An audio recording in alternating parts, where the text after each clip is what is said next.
Bismillahirrahmanirrahim. Assalamualaikum warahmatullahi wabarakatuh. Selamat datang kembali di channel kami. Kali ini kami akan membagikan sebuah pelajaran dengan judul 8 kebiasaan ini bisa menolak datangnya rezeki. Semua makhluk dalam menjalani kehidupan di dunia ini pasti diberi rezeki oleh Allah Subhanahu wa Ta'ala.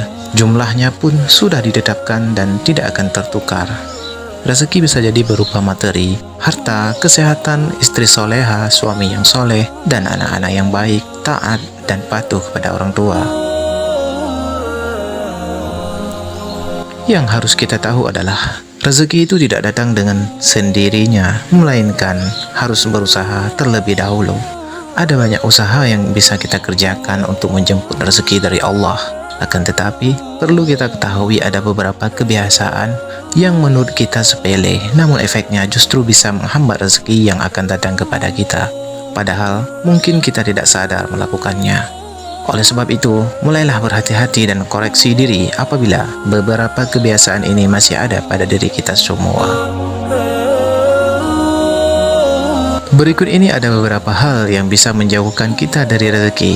Simak video ini sampai habis agar tidak sesat. Yang pertama, materialistis.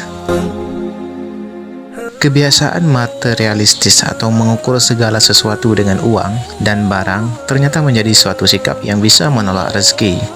Orang yang memiliki sikap materialistis biasanya akan memandang rendah orang lain yang tidak memiliki kekayaan seperti dirinya. Sementara itu, mereka akan memperlakukan orang kaya dengan sebaik-baiknya.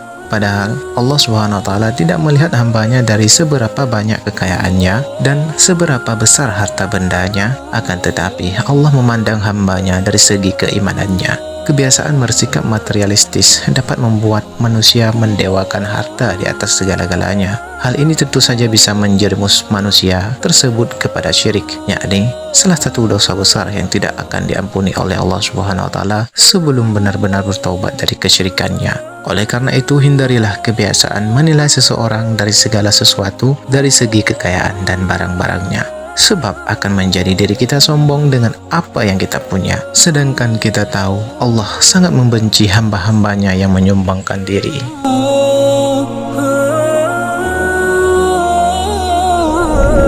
Kedua, kebanyakan mengeluh. Hal ini mungkin tanpa sadar kita sering melakukannya. Padahal kebiasaan tersebut bisa menjauhkan kita dari rezeki yang akan datang kepada kita. Mengeluh berarti kita tidak puas dengan apa yang kita dapatkan dan kita miliki, yang akibatnya kita akan jauh dari rasa syukur kepada Allah Subhanahu wa Ta'ala. Padahal kita semua tahu syukur adalah jalan Allah memberikan rezeki lebih kepada kita. Oleh sebab itu, mulailah bersyukur sedikit ataupun banyak, besar ataupun kecil yang kita dapatkan hari ini. Dan yakinlah jika kita bersyukur hari ini, insya Allah besok hari Allah akan memberikan lebih kepada kita. Yang ketiga, berlebihan dalam mengejar duniawi. Dunia memang senantiasa menawarkan kenikmatan bagi penghuninya. Kenikmatan dunia terkadang bisa membawa kita mudah diperdaya dan lupa bersyukur, serta lupa beribadah kepada Allah Subhanahu wa Ta'ala. Apabila kita terlalu disibukkan dengan urusan dunia dan lupa menabung amal kebaikan untuk di akhirat kelak, maka insya Allah rezeki yang datang kepada kita akan terasa sulit. Dan kebiasaan yang demikian ini menjadi salah satu hal yang tanpa disadari oleh kita yang bisa menolak rezeki yang akan datang pada kita. Bagaimana Allah akan memberikan rezekinya sementara kita tidak pernah mengingatnya dan mendekat untuk mengerjakan segala perintahnya. Oleh sebab itu, seimbanglah urusan dunia dan akhirat kita terlebih dahulu. Insya Allah dengan seperti itu dunia dan akhirat akan kita dapatkan. Keempat, makan makanan haram. Makanan haram saat ini tidak hanya sebatas daging babi, bangkai, darah, dan binatang yang disembelih dengan tidak menyebut nama Allah. Akan tetapi, makanan yang bersumber dari rezeki yang tidak halal, dari hasil seperti korupsi, mencuri, nepotisme, dan lain sebagainya. Ternyata, mengkonsumsi makanan yang didapat dengan cara haram bisa menjadi salah satu kebiasaan yang tanpa disadari dapat menolak rezeki dari Allah Subhanahu wa Ta'ala. Padahal Allah Subhanahu wa taala sudah sangat jelas melarang hambanya memakan makanan yang didapatkan dengan cara yang haram. Yang kelima, tidak menjaga badan. Kesehatan merupakan senjata utama untuk menjemput rezeki yang sudah Allah sediakan untuk kita. Dengan selalu menjaga kesehatan, secara tidak langsung kita juga menjaga karunia dan rezeki yang diberikan oleh Allah Subhanahu wa taala kepada kita. Perlu kita ketahui bersama, badan kita diciptakan untuk mengabdi kepada Allah, untuk mengerjakan ibadah, beramal soleh, dan mengerjakan hal yang bermanfaat lainnya. Jika pemanfaatan badan dilakukan untuk hal-hal yang tidak bermanfaat, apalagi berhias dosa dan maksiat, maka insya Allah rezeki kita pun akan terasa sangat sulit untuk kita dapatkan. Oleh karenanya, jagalah karunia yang telah dititipkan Allah Subhanahu wa taala kepada kita. Dengan begitu, maka insya Allah Allah pun akan menjaga kita atas karunia dan rezekinya kepada kita. Yang keenam, pengerutu dan suka marah. Orang yang menggemar mengerutu umumnya adalah orang yang merasa tidak puas dan sulit memaafkan kesalahan orang lain. Bahkan bisa marah-marah sepanjang waktu karena merasa tidak puas dengan kondisi yang tengah dialaminya. Pengerutu tidaklah sama dengan pengeluh yang selalu komplain dengan rasa putus asanya. Pengerutu biasanya akan memarahi dan menyalahkan orang lain atas nasib buruk yang tengah menimpanya. Padahal orang yang suka marah dan mengerutu termasuk dalam orang yang kufur nikmat, yakni orang yang tidak menerima takdir Allah yang telah terjadi kepadanya. Si pengerutu tidak akan bersyukur atas nikmat yang diterimanya karena menganggap semua itu seperti masalah. Kebiasaan kufur yang demikian ini bisa menjadi salah satu penghambat datangnya rezeki dari Allah kepada kita. Oleh sebab itu, hilanglah secara perlahan sikap kufur yang masih melekat pada diri kita, supaya rezeki yang diberikan Allah bisa sampai kepada kita semua. Yang ketujuh, kebanyakan gosip.